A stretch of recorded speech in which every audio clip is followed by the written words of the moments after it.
And I guess another thing T.J. Watt would like is Myles Garrett's annual salary, right? Like, I mean, like that's what he's looking for right now.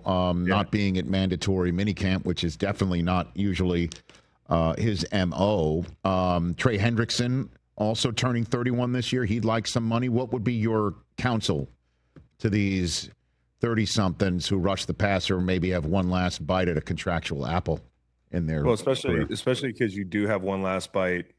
For Trey, I'd say, hey, hold out until the cows come home. I mean, you deserve it. You led the league in sacks. You know, I think sometimes with Trey, his name gets in the way where like you start your career as one thing, and then people can't get used to what you turn into.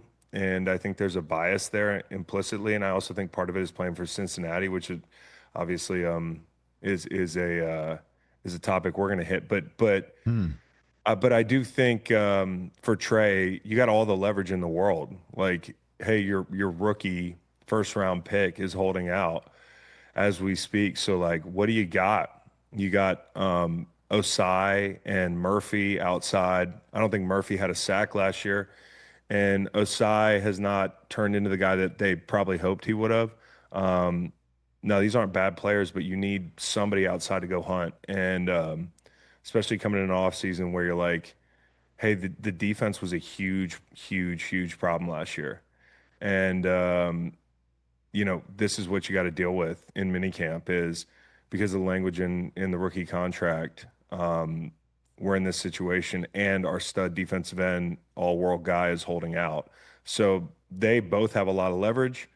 And for TJ, I mean, I'm not as familiar with his situation contractually, but I will tell you this: like TJ Watt's supposed to retire a Steeler, and he's just one of those iconic players that, to me, and this is a Joe fan take, like that number 90 right there in black and yellow.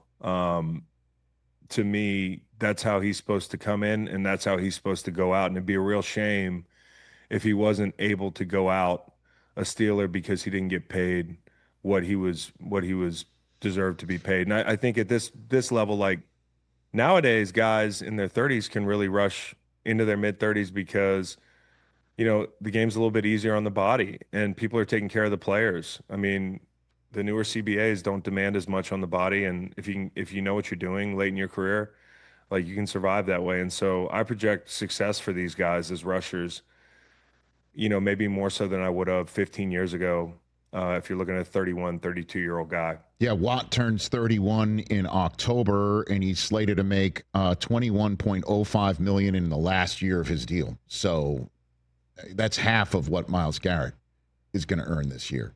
And he's not an ego guy, but eventually you look at it and you're like, come on. Yeah, exactly. I just think, I don't know.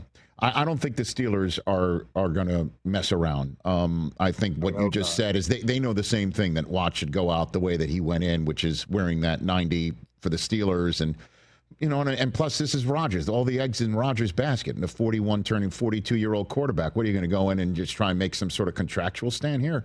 Like you got one shot with Cam Hayward too, right? Minka Fitzpatrick. I mean, there's some teeth getting longer there. Catch the Rich Eisen Show live weekdays from 12 to 3 p.m. Eastern on Roku Sports Channel in the U.S.